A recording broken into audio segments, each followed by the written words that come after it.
Hello everyone, welcome to my YouTube channel study with Jay. तो आज के सेशन में हम लोग पढ़ेंगे झारखंड में अंग्रेजों का प्रवेश। ठीक है, झारखंड में अंग्रेजों का प्रवेश। झारखंड में अंग्रेजों का प्रवेश होने के क्या कारण थे, और जब झारखंड में अंग्रेज जब प्रवेश हुए थे तो वे किस क्षेत्र में प्रवेश किए थे और उस समय उस क्षेत्र में किस किस राजाओं का शासन चल रहा था। इस वीडियो में हम लोग पूरा कंप्लीट उसके बारे में पढ़ेंगे। ठीक है, तो आप लोग वीडियो में लास्ट तक बने रहिएगा। चलिए चलते हैं झारखंड में अंग्रेजों का प्रवेश।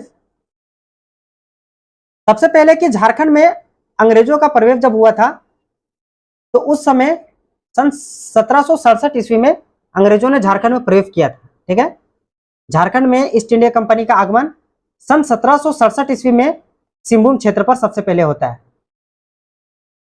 ठीक है, सिंहभूम क्षेत्र पर सन 1767 ईस्वी में अंग्रेजों का प्रवेश होता है सबसे पहले।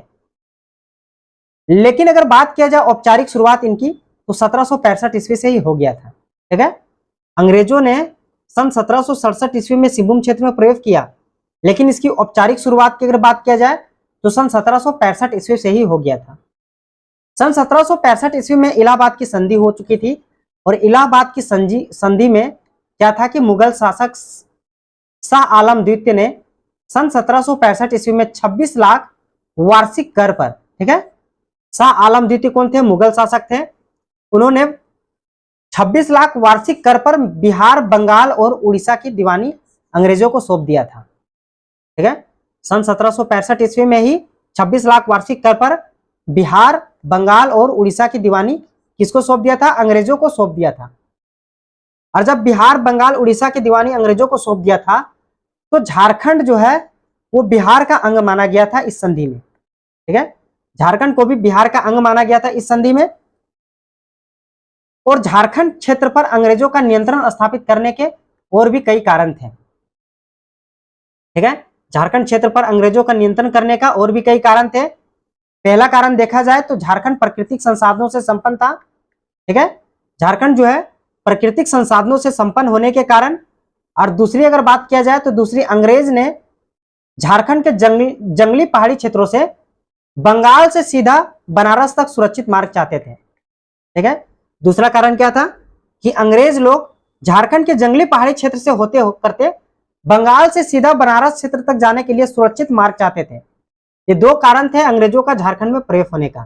ठीक है, इससे पूर्व भी 1763 ईस्वी में मेजर एडम्स के नेतृत्व में इस क्षेत्र से होते हुए मीर कासिम पर सैनिक अभियान चलाया गया था। देखिए, सन 1765 ईस्वी में ईस्ट इंडिया कंपनी द्वारा क्या होता है कि बिहार, बंगाल और उड़ीसा की दीवानी प्राप्त कर लेते हैं, लेकिन इससे पहले भी जो है सन 1763 मेजर एडम्स के नेतृत्व में इस क्षेत्र से होते करते, झारखंड क्षेत्र से होते करते मीर कासिम पर सैनिक अभियान चलाया गया था।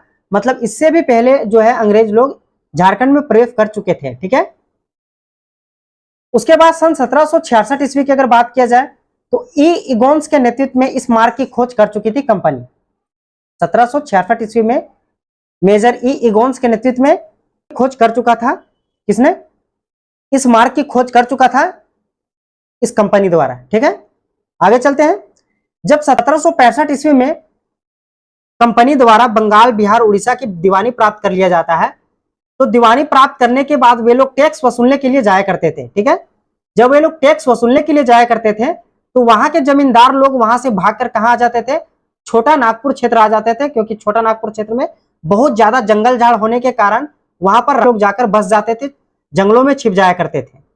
तो इसी कारणों से भी वहां पर अंग्रेजों ने झारखंड में प्रवेश किया। ठीक है, तो झारखंड में अंग्रेज जब है 1767 ईस्वी में पहली बार अंग्रेज जब प्रवेश किए तो वे लोग सबसे पहले सिंहभूम क्षेत्र पर प्रवेश करते हैं। ठीक है, जब वे लोग सिंहभूम क्षेत्र पर सबसे पहले प्रवेश करते हैं तो वहां पर पाते हैं कि वहां पर के राज्य में किन किन राजाओं द्वारा शासन चल रहा होता है।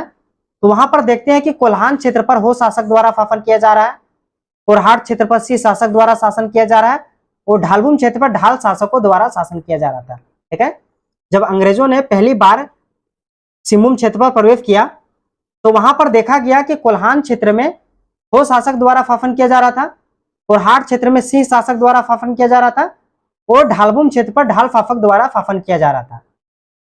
ठीक है, उसके बाद जो है सन 1767 ईस्वी की बात है कि ईस्ट इंडिया कंपनी द्वारा मिदनापुर क्षेत्र पर अधिकार स्थापित कर लिया था। ठीक है, 1765 में तो ईस्ट इंडिया कंपनी ने बंगाल, बिहार, उड़ीसा की दीवानी प्राप्त किया था, लेकिन उससे पहले सन 1760 ईस्वी में ही ईस्ट इंडिया कंपनी ने मिदनापुर क्षेत्र पर अधिकार स्थापित कर लिया था। ये मिदनापुर क्षेत्र कहाँ है? तो बंगाल में है। ठीक है, बंगाल में ये लोग जो है मिदनापुर क्षेत्र पर अपना अधिकार को स्थापित कर लिया था। फिर मिदनापुर अधिकार जो था, मिदनापुर क्षेत्र था, वहां से समीप ढालभूम के जो ढाल राजा शासन कर रहे थे, उसका एक शासित क्षेत्र नरसिंहगढ़ था। ठीक है, ढालभूम के ढाल राजा जहां पे शासन कर रहे थे, उसका शासित क्षेत्र कौन था? नरसिंहगढ़। यहां पर अंग्रेज अधिकारी द्वारा सन 1767 ईस्वी में फर्गुसन को सिमुम क्षेत्र पर आक्रमण करने के लिए भेजा गया। ठीक है, फर्गुसन को कहां भेजा गया? सिमुम क्षेत्र पर आक्रमण करने के लिए भेजा गया। और ये सिमुम क्षेत्र पर आक्रमण करने के लिए भेजा गया, लेकिन किस पर? तो नरसिंहगढ़ पर भेजा गया था। और ये नरसिंहगढ़ किसके समीप था? तो मिदनापुर क्षेत्र के समीप था। और नरसिंहगढ़ जो है किसके शासित क्षेत्र में था? तो ढालभूम के ढाल राजा। ठीक है, जब फर्गुसन वहां पर आक्रमण करने जाते हैं तो वहां का ढाल राजा अपने महल में आग लगाकर वहां भाग जाता है, भागने का प्रयास करता है। ठीक है, आग लगाकर भागने का प्रयास करता है, लेकिन 22 मार्च 1767 ईस्वी में अंग्रेज घाटशिला पहुंचते हैं और वहां पर जलता हुआ महल पर, ठीक है, जलता हुआ महल पर कब्जा कर लेते हैं। ठीक है, 22 मार्च 1767 ईस्वी में अंग्रेज घाटशिला पहुंचता है और जलता हुआ महल पर क्या करता है? कब्जा कर लेता है और ढाल राजा को भी पकड़कर बंदी बना लिया जाता है। ठीक है, ढाल राजा वहां से भागने में असफल रहते हैं, उनको पकड़ लिया जाता है और पकड़ने के बाद उसको कब्जा कर मिदनापुर भेज दिया जाता है। ठीक है, उसको कहां भेजा जाता है? उसको मिदनापुर भेज दिया जाता है ढाल राजा को। तो इसकी जानकारी जैसे ही उनके भतीजे जगन्नाथ ढाल को पहुंचती है कि ढाल राजा जो थे उनको पकड़कर मिदनापुर भेज दिया गया है, तो इसकी जानकारी किसको पड़ता है? जगन्नाथ ढाल को पड़ता है। ठीक है, जगन्नाथ ढाल को जैसे पता चलता है तो वो क्या करता है? सन 1767 ईस्वी में ढाल विद्रोह छेड़ देता है अंग्रेजों के विरुद्ध में। ठीक है, तो ये वेरी वेरी इंपॉर्टेंट है कि ढाल विद्रोह के नेतृत्वकर्ता कौन थे? तो जगन्नाथ ढाल थे ढाल विद्रोह के नेतृत्वकर्ता। और ये ढाल विद्रोह कब हुआ था? तो सन 1767 ईस्वी में ढाल विद्रोह हुआ था। ठीक है, तो ढाल विद्रोह होने के बाद क्या होता है? अंग्रेज जो है ढाल विद्रोह से परेशान हो जाता है और फिर बाद में अंग्रेज ने जगन्नाथ ढाल को ढालभूम का राजा घोषित कर देता है। ठीक है, इस विद्रोह से परेशान होकर अंग्रेज क्या करते हैं? ढालभूम के राजा जगन्नाथ ढाल को राजा घोषित कर देता है और राजा घोषित करने के बाद उसको बोला जाता है कि तुम 5500 रुपया सालाना वार्षिक कर देगा। ठीक है, जगन्नाथ ढाल को क्या बोलता है कि तुमको तो ढाल राजा बना दिया जा रहा है, लेकिन बनाने के साथ साथ उसको बोला जाता है कि तुम 5500 रुपया सालाना कर देगा। लेकिन जगन्नाथ ढाल जो होते हैं वो स्वाभिमानी राजा होते हैं, वे नहीं चाहते हैं कि अंग्रेजों के अधीनस्थ काम करना नहीं चाहते हैं। ठीक है, लेकिन वो क्या करते हैं? 1767 ईस्वी में तो उनको जगन्नाथ ढाल को ढालभूम का राजा घोषित कर दिया जाता है, लेकिन एक साल बाद वो जो है अंग्रेजों को टैक्स देने से मना कर देता है। ठीक है, एक साल बाद क्या करते हैं? अंग्रेजों को टैक्स देने से मना कर देते हैं और अपने आप को वो स्वतंत्र राजा घोषित कर देता है। ठीक है, अपने आप को वो स्वतंत्र राजा घोषित कर देता है। इसकी पता अंग्रेजों को चल जाता है। ठीक है, इसका पता चल जाता है, अंग्रेजों को पता चलता है कि ढालभूम में कुछ गड़बड़ी फैल गया है, मतलब जो है ढालभूम के जो राजा जगन्नाथ ढाल है वो अंग्रेजों को टैक्स देने से मना कर दे रहा है। ठीक है, और वो अपने आप को स्वतंत्र राजा घोषित कर लिया। तो सन 1768 ईस्वी में इसको रोकने के लिए लेफ्टिनेंट रूक के नेतृत्व में एक सेना को भेजा जाता है। ठीक है, सन 1768 ईस्वी में इसको रोकने के लिए ढालभूम के जो राजा है वो टैक्स नहीं दे रहा था, उसको रोकने के लिए क्या करता है? लेफ्टिनेंट रूक के नेतृत्व में एक अंग्रेजी सेना को भेजा जाता है, लेकिन वहां से क्या करते हैं? जगन्नाथ ढाल ढालभूम क्षेत्र से भाग जाते हैं। ठीक है, भाग जाते हैं और अंग्रेज अधिकारी उनको पकड़ने में असफल रहते हैं, मतलब उसको नहीं पकड़ पाते हैं। लेकिन उनका भाई जो होते हैं नीमू ढाल, वो पकड़ा जाता है। ठीक है, उनका भाई कौन थे? नीमू ढाल थे, जगन्नाथ ढाल के। वो पकड़े जाते हैं और पकड़े जाने के बाद उसको बंदी बना लिया जाता है। और जब बंदी बना लिया जाता है तो ढालभूम क्षेत्र को नियंत्रण करने के लिए कैप्टन चार्ल्स मॉर्गन को भेजा जाता है। ठीक है, ढालभूम क्षेत्र को नियंत्रण स्थापित करने के लिए कैप्टन चार्ल्स मॉर्गन को भेजा जाता है। कैप्टन चार्ल्स मॉर्गन को भेजा जाता है उस क्षेत्र पर अधिकार करने के लिए। फिर उस क्षेत्र पर अधिकार करने के बाद जगन्नाथ ढाल को अपदस्थ कर दिया जाता है, मतलब जगन्नाथ ढाल को ढाल भूमि के राजा से हटाकर क्या करता है, उसका भाई नीमू ढाल को वहां का राजा बना दिया जाता है। ठीक है, जगन्नाथ ढाल को हटाकर किसको बनाया जाता है, नीमू ढाल को वहां का राजा बना दिया जाता है, राजा घोषित कर दिया जाता है। लेकिन जगन्नाथ ढाल राजा से उसका भाई राजा बनते हैं, तो वो राजा क्या थे, वो राजा नीमू ढाल बहुत क्रूर राजा था। उससे परेशान होकर भूमिजों को बहुत ज्यादा क्रोधित पहुंचाता है। ठीक है, भूमिज लोग बहुत ज्यादा क्रोधित हो जाते हैं उससे और विद्रोह कर देते हैं। ठीक है, विद्रोह कर देते हैं और इस विद्रोह को क्या करता है नीमू ढाल, अंग्रेजों के सहायता से इस विद्रोह को समाप्त कर दिया जाता है। अंग्रेजों के सहायता से तो जो है इस विद्रोह को समाप्त कर दिया जाता है। लेकिन जगन्नाथ ढाल जो होते हैं वो बहुत ही स्वाभिमानी राजा होते हैं, बहुत अच्छा राजा होने के कारण जनता के प्रति उसका बहुत अच्छा व्यू होता है। ठीक है, जिस कारण से जनता लोग उनके मदद करते हैं। फिर कंपनी द्वारा जो है जगन्नाथ ढाल जो है कंपनी से लगभग में 10 साल तक संघर्ष करते हैं। ठीक है, जगन्नाथ ढाल ढालभूम का राजा बनने के लिए कंपनी से 10 साल तक संघर्ष करते हैं और 10 साल संघर्ष करने के बाद इस विरोधों में जगन्नाथ ढाल क्या करते हैं, ढालभूम के अधिकांश क्षेत्रों पर कब्जा कर लेते हैं।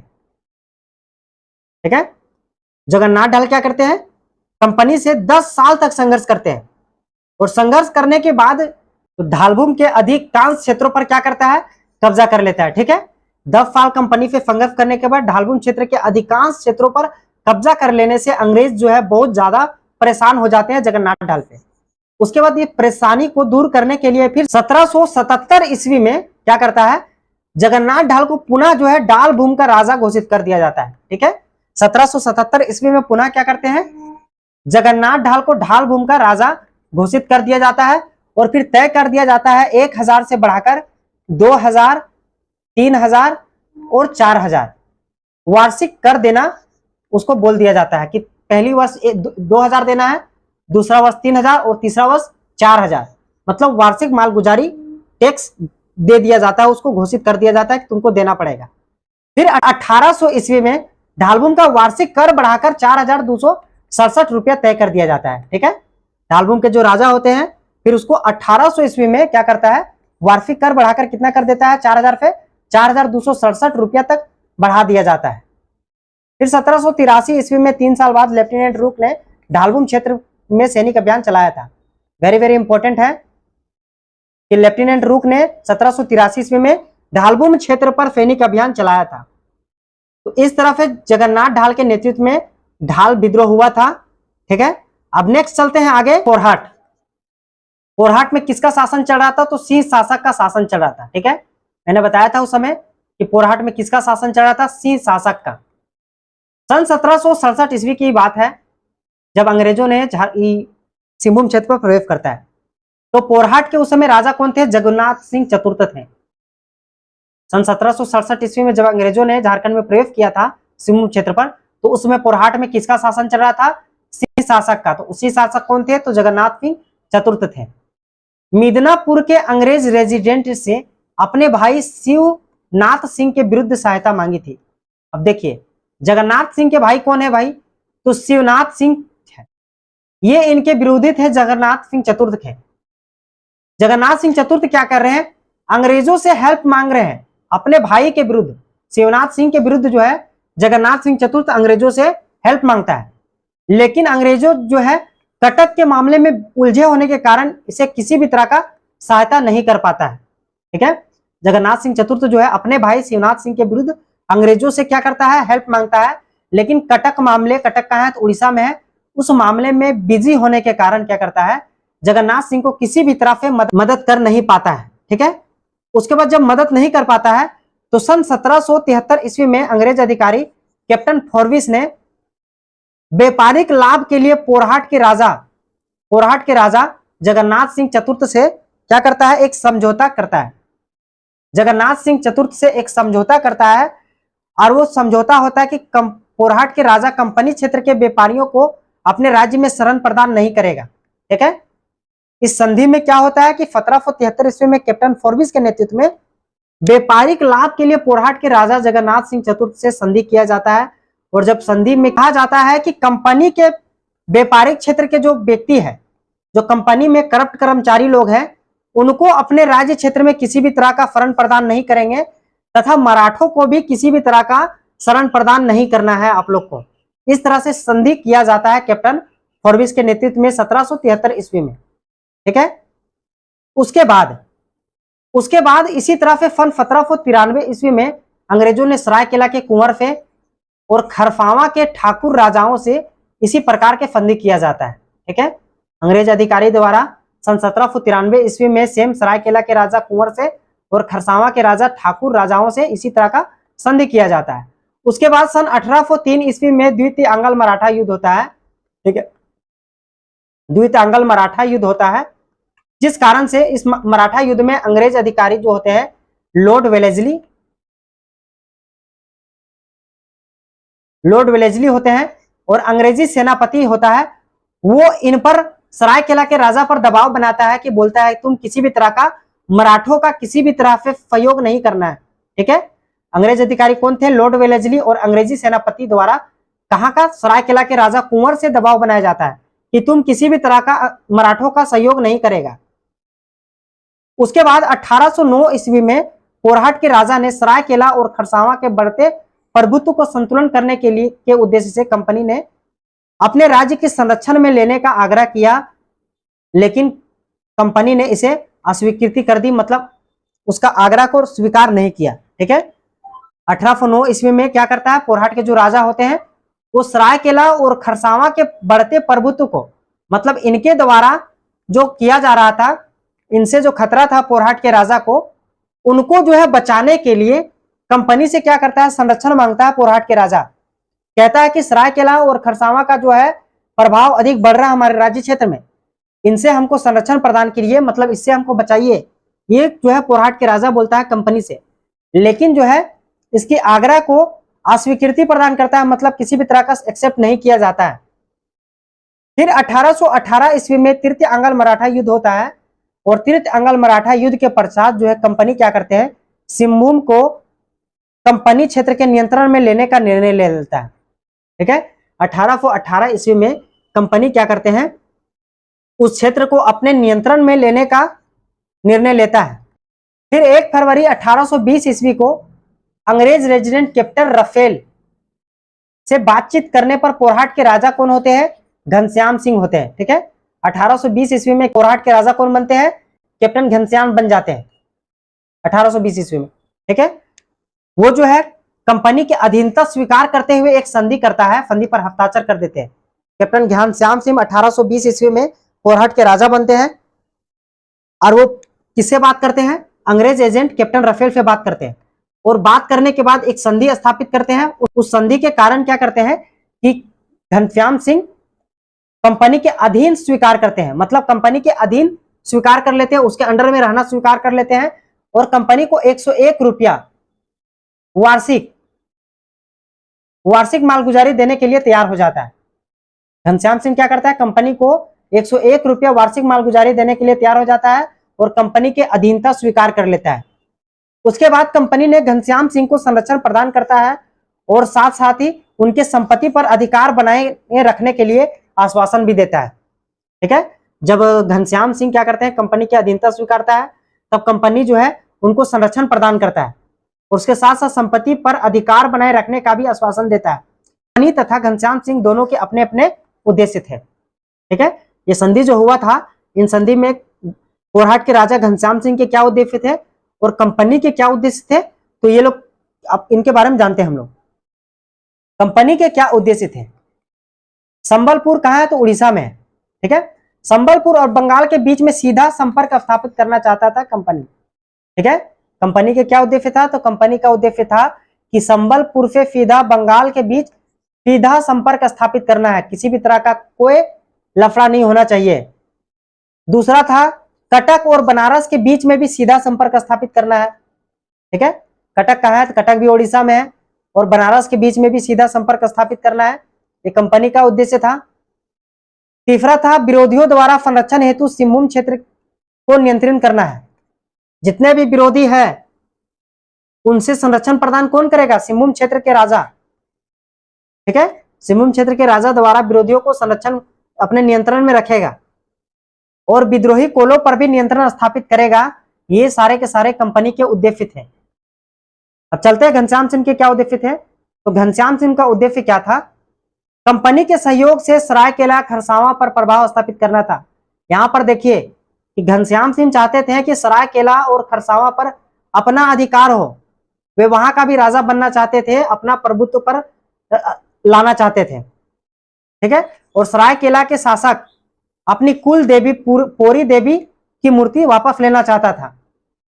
घनश्याम सिंह के दूसरा उद्देश्य क्या था कि सरायकेला के शासक के पास इनकी कुल देवी जो है पोरी देवी, उनके पास मूर्ति था इनको, वो चाहता था घनश्याम सिंह कि अपनी कुल देवी पोरी देवी का मूर्ति मेरा पास होना चाहिए। तीसरा था कि कंपनी के सहयोग से हो लोगों पर अपना सत्ता को स्थापित करना चाहता था घनश्याम सिंह, ठीक है। तीसरा क्या था कि कंपनी के सहयोग से क्या करना चाहता था, हो लोगों पर अपना संपूर्ण सत्ता स्थापित करना चाहता था। नेक्स्ट चलते थे।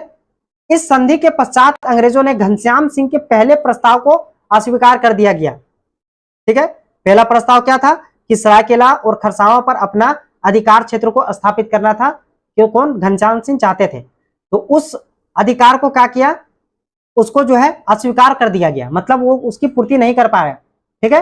परंतु उसके अन्य दो उद्देश्य थे, उनके जो अन्य दो उद्देश्य थे, मेजर आर गिलबर्ट ने सरायकेला के कुंवर और अजम्बर सिंह को पोरी देवी की मूर्ति पोरहाट के राजा को वापस लौटाने के लिए बाध्य किया, ठीक है। लेकिन इसका दोनों उद्देश्य जो थे उसको क्या किया, उसको मेजर WR गिलबर्ट ने सरायकेला के राजा कुंवर सिंह को और अजम्बर सिंह को पोरी देवी की मूर्ति को वापस पोरहाट के राजा घनश्याम सिंह को लौटाने के लिए बहुत बाध्य किया, मतलब उनसे लड़ाई लड़ा, संघर्ष किया। फिर 1821 ईस्वी में अंग्रेजों ने हो लोगों को दमन करके पोरहाट के राजा के अधीन करने में विवश किया, ठीक है। दूसरा तीसरा क्या था कि हो लोगों पर भी अपना अधिकार जमाना चाहता था घनश्याम सिंह। 1821 ईस्वी में क्या करता है, हो लोगों को भी दमन कर देता है और पोरहाट के राजा के अधीन विवश कर देता है, ठीक है। उनके अधीन आने के लिए विवश करता है अंग्रेज लोग। तो पोरहाट के राजा से संबंधित जितना भी इंपॉर्टेंट पॉइंट था इतना कंप्लीट आपको बताया गया है, ठीक है। अब वीडियो ज्यादा लंबा ना हो इसलिए इस वीडियो में इतना ही रहने देते हैं। अब नेक्स्ट पार्ट में आपको बताया जाएगा। अगर वीडियो आपको अच्छा लगा है तो लाइक कीजिए, शेयर कीजिए और चैनल को सब्सक्राइब कीजिए। Thank you.